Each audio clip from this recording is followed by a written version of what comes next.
মুহররম মাস হিজরি বর্ষের প্রথম মাস। এই মাসটির বেশ কিছু তাৎপর্য আছে কোরআন এবং সুন্নাহর দৃষ্টিতে এবং করণীয় আছে। পাশাপাশি এই মাস সম্পর্কে বেশ কিছু ভুল ধারণা আছে, বেশ কিছু কুসংস্কার আছে। তো এই মাসের তাৎপর্য, গুরুত্ব, করণীয় এবং বর্জনীয় এই তিনও বিষয়ে আমরা সংক্ষেপে কিছু কথা শুনবো আল্লাহ সুবহানাহু ওয়া তাআলা তৌফিক দান করলে। মুহররম মাস এটা সম্মানিত 4 মাসের একটা মাস। আল্লাহ সুবহানাহু ওয়া তাআলা কোরআনে কারীমের ভিতরে 4টি মাস সম্মানিত হওয়ার কথা বলেছেন।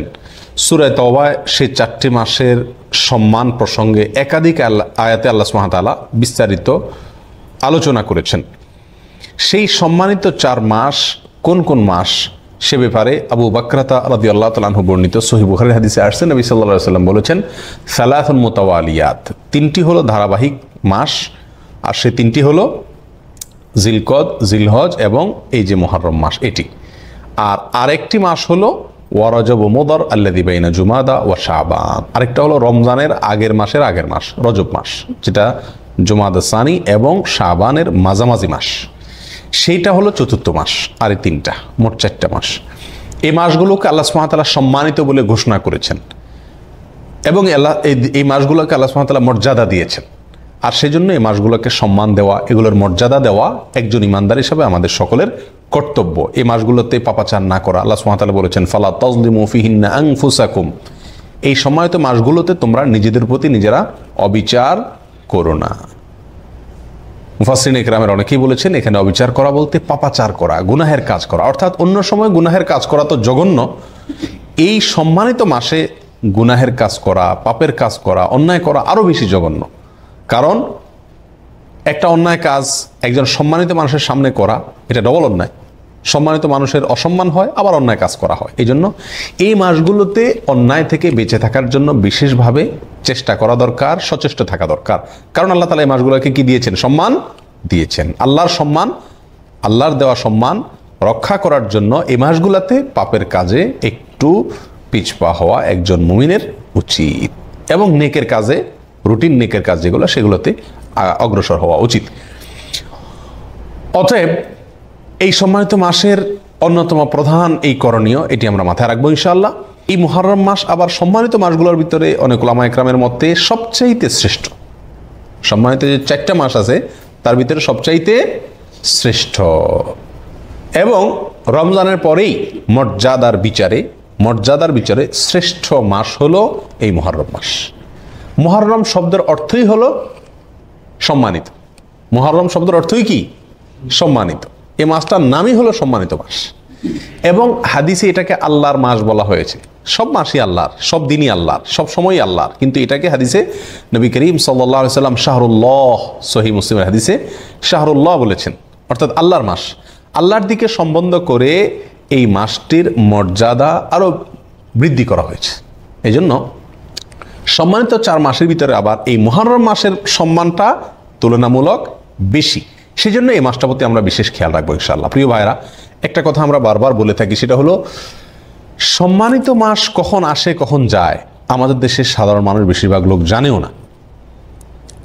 আপনি যদি বুঝতে পারেন যে এই যে চাঁদটা উঠতেছে সামনে, এই মাসটা সম্মানিত মাস, তাহলে আপনি ওই মাসের সম্মান দেখানোর চেষ্টা করতে পারেন। কিন্তু আপনি টেরই না পান কখন মাস আসলো, কখন গেল, কোনটা সম্মানিত কোনটা সাধারণ, তাহলে তো আপনি সে মাসের সম্মান দেওয়া, মর্যাদা দেওয়ার সুযোগই পাবেন না।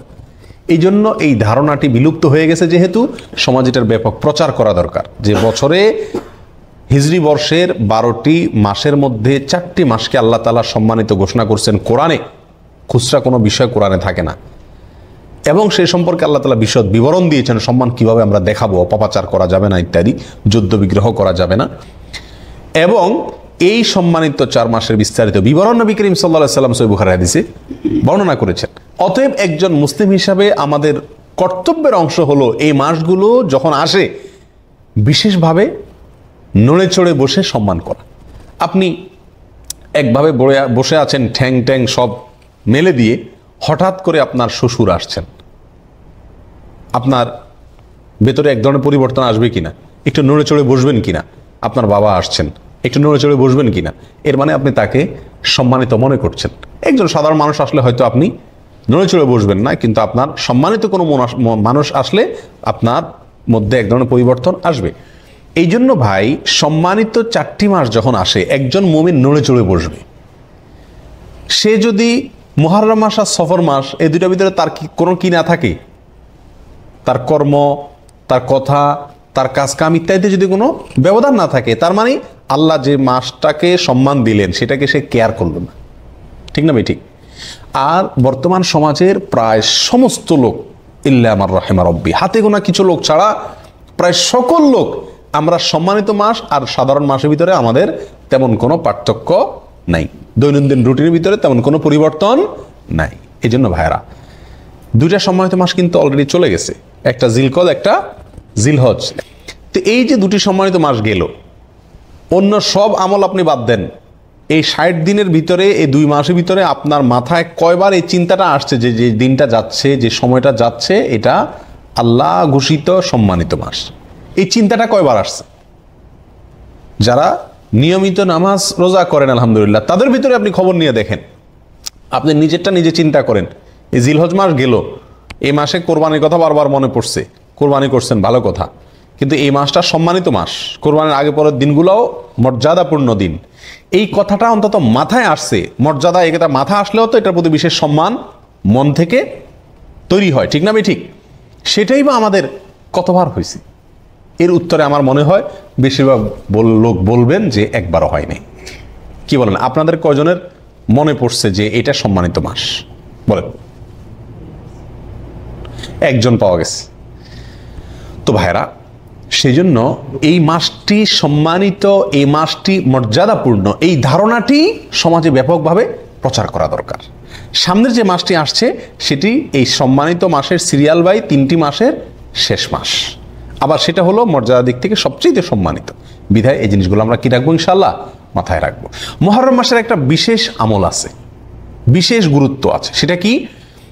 সহিহ মুসলিম হাদিসে আসছে, নবী করিম সাল্লাল্লাহু আলাইহি ওয়াসাল্লাম ইরশাদ করেছেন যে আফদালুস সিয়ামি বা'দা রমাদান শাহরুল্লাহিল মুহররম, রমজানের পরে সবচেয়ে উত্তম রোজার মাস হলো মুহররম মাস, আল্লাহর মাস মুহররম মাস। নবী সাল্লাল্লাহু আলাইহি ওয়াসাল্লাম এখানে কি বলেছেন? আল্লাহর মাস বলেছেন। রমজানের পরে সবচাইতে উত্তম, সম্মানিত, মর্যাদাপূর্ণ মাস হলো আল্লাহর মাস মুহররম মাস।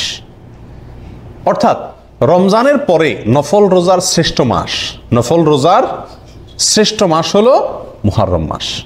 নবী সাল্লাল্লাহু আলাইহি ওয়াসাল্লাম যে মাসকে নফল রোজার জন্য সবচেয়ে শ্রেষ্ঠ বলেছেন, সেই মাসে আমরা আশুরার রোজা বাদ দিই। আশুরার একটা বিশেষ তাৎপর্য আছে। মাস হিসাবে মুহররম মাসে নফল রোজা রাখার তৌফিক কয়জন মানুষের হয় বলে? খুবই কম। অন্তত 1-2টা রোজাও যদি আপনি সারা মাসে রাখেন, এই নিয়তে যে নবী সাল্লাল্লাহু আলাইহি ওয়াসাল্লাম এই মাসে বিশেষ নফল রোজা রাখতে বলেছেন, আমি সেটার উপর আমল করার জন্য অন্তত 1-2টা রোজা রাখলাম, তবুও তো আপনি হাদিসটার উপরে কি করতে পারলেন? আমল করতে পারলেন। এই জন্য এই জিনিসটা খুব মাথায় রাখা দরকার, চেষ্টা করা দরকার ছুটির দিনগুলোতে বা যখন সুযোগ হয় এই মুহররম মাসে কিছু নফল রোজা রাখা। নবী করিম সাল্লাল্লাহু আলাইহি ওয়াসাল্লাম রমজানের পরে এই মাসের নফল রোজাকে শ্রেষ্ঠ বলেছেন। অবশ্য আমাদের আয়েশা বর্ণিত অন্য হাদিসে আসছে, নবী সাল্লাল্লাহু আলাইহি ওয়াসাল্লাম রমজানের পরে সবচেয়ে বেশি রোজা রাখছেন শাবানে। তো উলামায়ে কেরাম বলেন, এই মাসে যদি রোজা রাখা সবচেয়ে শ্রেষ্ঠ হয়, তাহলে শাবানে তিনি বেশি কেন রাখলেন? এর উত্তর হলো যে এই মাসের শ্রেষ্ঠত্ব এবং এই মাসে রোজা রাখা যে উত্তম, এই কথা আল্লাহর পক্ষ থেকে যখন ওহী আসছে, তার আগেই, তারপরে নবী সাল্লাল্লাহু আলাইহি ওয়াসাল্লাম আর এই মাসে রোজা রাখার সুযোগ পান নাই। এটা শেষ মুহূর্তে আসছে জীবনে, তার আগে তিনি ইন্তেকাল করেছেন। তারপরে তার মানে শাবান হলো তৃতীয় শ্রেষ্ঠ নফল রোজার জন্য, রমজান ফার্স্ট, সেকেন্ড হলো মুহররম, এরপরে 3 নম্বর অবস্থান হলো কোন মাসের? শাবান মাসের। তো শাবান মাসে নবী সাল্লাল্লাহু আলাইহি ওয়াসাল্লাম বেশি বেশি নফল রোজা রাখছেন, কারণ তিনি সেটা আমলের সুযোগ পাইছেন। আর মুহররমেরটা তিনি বলছেন কিন্তু নিজে করার সুযোগ পান নাই, তার আগে ইন্তেকাল করেছেন। তাহলে আমরা তার এই নির্দেশনা অনুযায়ী মুহররম মাসে বেশি বেশি নফল রোজা রাখার চেষ্টা করবো ইনশাআল্লাহ। ঠিক আছে তো ভাই?